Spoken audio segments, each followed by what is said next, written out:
What's up guys? Magandang umaga, idol, mga ka-vibes.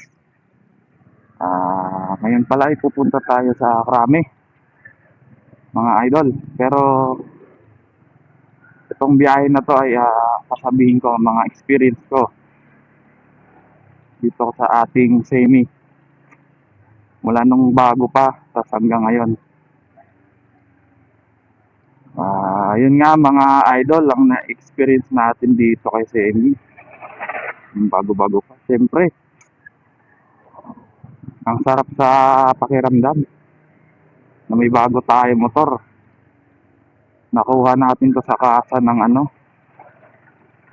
walang kahirap-hirap. Pero siyempre may proseso yon. Hindi basta-basta rin. Pero dahil pinagbigyan tayo ng tadhana,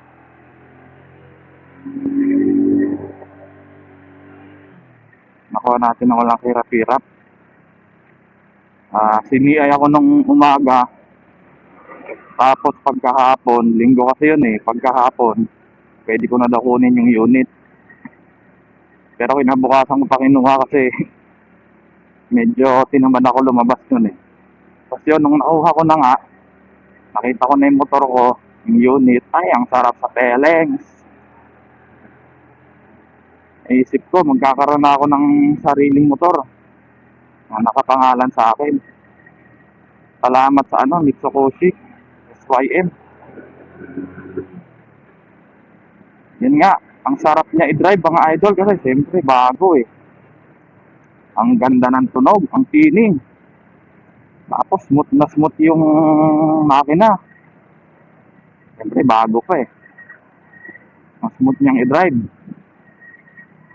Yung kambyada, smooth din pumasok. Pero nung time na yon hindi ko pa gaano magamit ito kasi wala pa siyang rehistro. 2 buwan to bago na ilabas yung rehistro niya mga idol. Nauna pa nga yung plaka nito November, kasi October ko kinuha to. November, nauna pa yung rehistro. Yung plaka, naunang lumabas. Kinuha ko rin yun. Pero ang ginawa ko, kinulit yung kasa. Kasi sabi nila matagal daw talaga inaabot ng 3 months o mahigit pa. Tapos yun, yung bandang December 2024 yun nakuha ko na yung rehistro. Pero kahit wala pa tong rehistro mga idol, medyo ginagamit-gamit ko pang malapitan lang. Pamalengke lang. Sa malapit lang talaga. Malayo hindi. Ang ganda ng makina nito mga idol nung bago pa. Ang sarap niyang gamitin. Yung tipong hindi ka magsasawa. Siyempre bago Kasi nung mga sumunod na buwan, na mga araw, na unti-unti ko na nagagamit kasi may rehistro na, wala namang pinagbago. Kasi ang pinagbago, ganun pa rin performance. Ang lang yung tunog kasi ganun daw talaga yung dating tahimik medyo pag tumatagal may medyo may tunog na. Pero okay lang yung tunog niya, normal lang naman, hindi naman yung tipong may sira.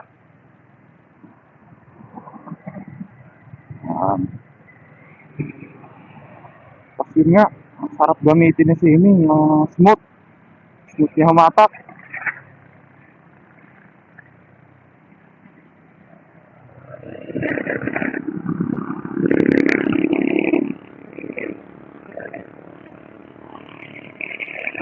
Kayang-kaya niyang umovertake sa mga click,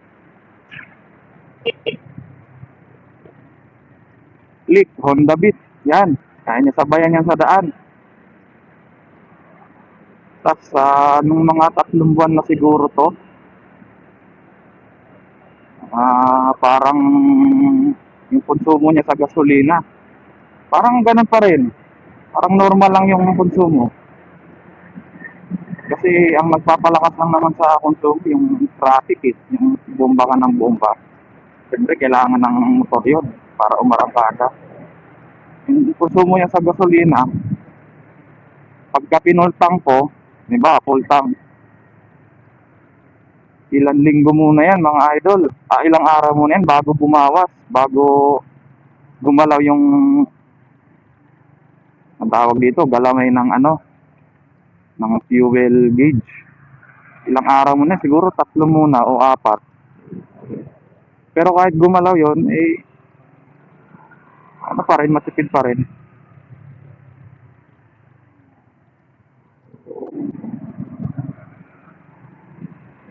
Mapapansin nyo mga idol, traffic pa rin kahit mag-aalas 10 na. Dito yan sa ano, Katipunan. C5 Katipunan. Traffic pa rin mga idol. Dami pa rin sasakyan. Huwebes kasi ngayon eh.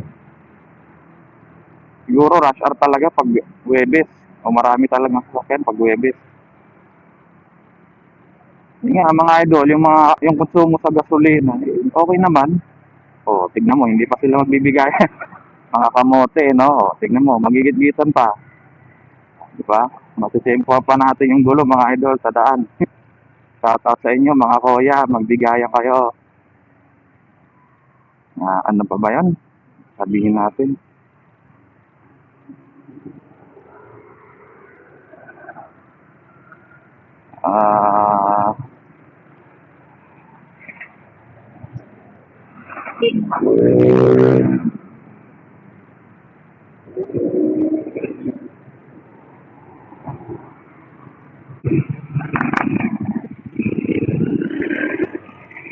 Huwag lang tayo mga idol. Nga mga idol. Ang sarap talaga gamitin ng motor natin ni Semi, bonus 110. Yung tipong humahatak din siya. Yung parang sumasabay sa mga 125cc ganyan. Pero bira lang kasi ako magpatakbo ng mga idol, mabilis.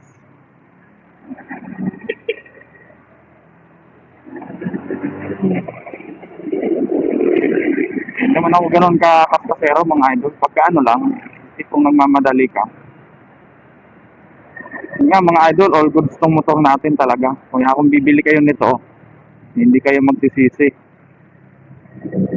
Biruin nyo, ilang taon na sa akin to? 1 taon na 5 buwan. Parang masasabi kong ganun pa rin yung performance niya. Kesa sa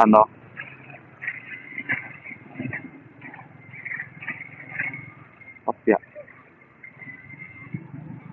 Parang hindi nagbago yung performance niya mga idol. Parang bago pa rin. Alagang-alaga ko rin kasi to mga idol. Saka langis lang ang maintenance nito. Ang ginagawa ko, every 1.5 ko siya pinapalitan. Pang service lang to. Ang lapit lang din ng trabaho ko saka bahay ko. 3 kilometers lang ang binabiyahe nito araw-araw. Depende na lang kung may pupuntahan akong iba. Kaya alagang-alaga to mga idol, mga ka-vibes. Itong Semi natin.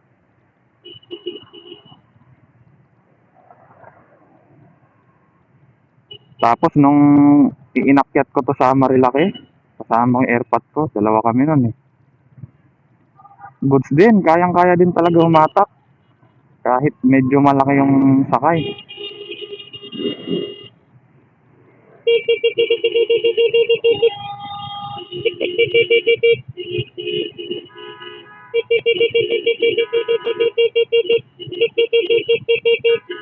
Ayaw mabante kasi nung nasa harap eh. Alam niyang kakanan yung mga nasa likod niya eh. Nakikipagmatigasan pa eh. Tama, tinatagtad na siya ng busina. Ayaw mabante. Ayaw patinag oh.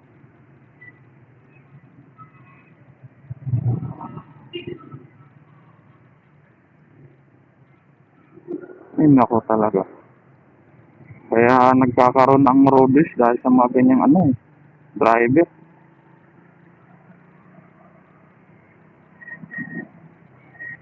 Yun nga mga idol, nung iinakyat ko to sa Marilaki, ang sarap gamitin. Yakang-yakang yung mga paakyat doon.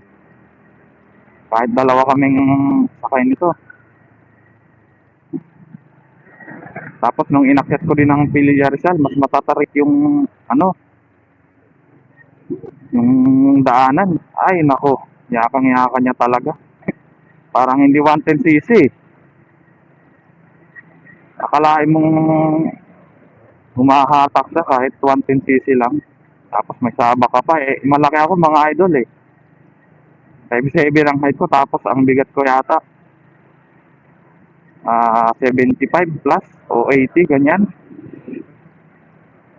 Pero kayang-kaya niya ibigay yung power mga idol pagka pinipigame si linyador. Wala pa naman akong naranasang sakit sa ulo nito mga idol. Lalo na pag nagbabiyahe. Awa ng Diyos ay hindi tayo itinirik at ipinahiya nitong semi natin. Kaya kung nagbabala kayong kumuha nito mga idol, kumuha na kayo habang mura pa. Kasi baka magmahal din yung price nito sa market eh. Dami rin kumukuha nito, dami rin gumagamit. Ka-quality kasi ito ng Honda eh. Parang halos parehas lang sila ng kalidad talaga pagdating sa tibay. Tapos matipid pa sa gas. Di ba? Depende sa pagpihit ng silinyador. Eh hindi ka magsisisi dito, idol, kung kukuha ka nito. Although may pangkuha naman tayo ng medyo mataas na kalidad na motor. Kaso pinili ko maging practical eh kasi pang service lang to. Service lang naman. Hindi naman sa pang haraba sa daan. Tipong makarating ka lang ng safe, okay na.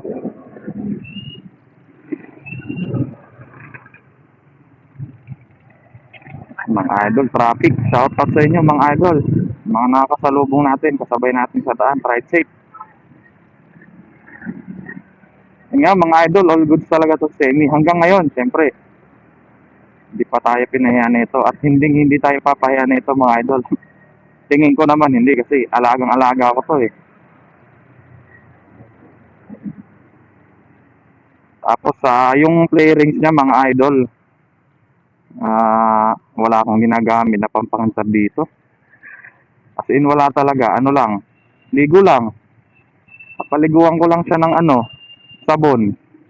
Tapos patutuyuin ko gamit yung nabili kong basahan sa online.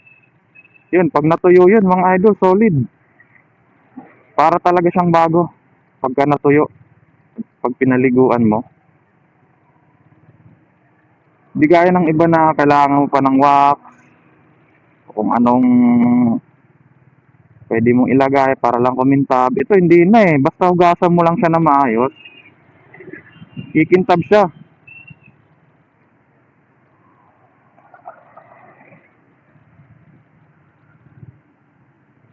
Pupugi siya mga idol. Ang daming ang nagaganda sa kulay nito eh. O sa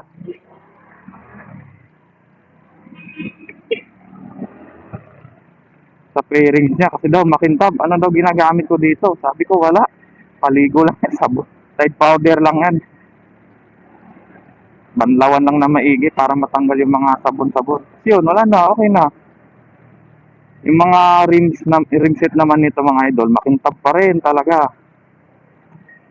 Sabayan mo lang din ng tamang paglilinis, tamang brush. Makintab talaga yung rim niya.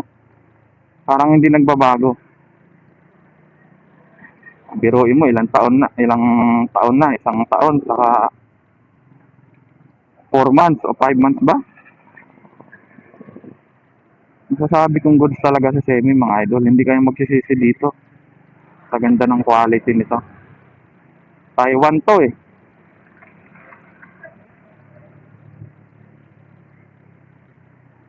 Kung pang practical lang, tipong makakatipid ka, pero quality yung dala-dala mong dito ko na kay semi. Bonus 110 SYM, diba? So yun nga mga idol, papunta tayo sa Krame, kukuha tayo ng uniforme.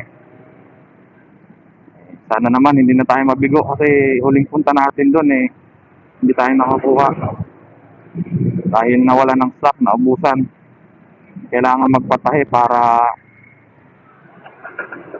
mabigyan tayo. Saka kung city rides pala mga idol, ay nako, Hindi kayo papahiya na ito kasi maliit lang siya eh. Maliit lang yung kaha niya. Pwedeng-pwede siya isingit. Basta tamang tansya lang. Makakasingit ka talaga, idol. Totoo lang.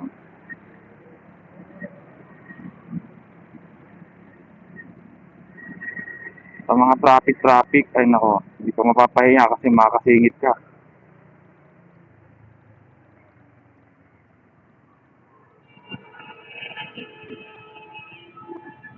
Ano na sa tayo mga idol. Yan, shoutout sa kanila. Mga idol natin. Hanggang dito na lang tayo mga idol. Yun lang yung review natin sa motor na to. All goods to mga idol. Kaya, ano pa hinaantay nyo? Kuha na kayo ng SYM bonus content sa Mitsukoshi. Ride safe mga idol.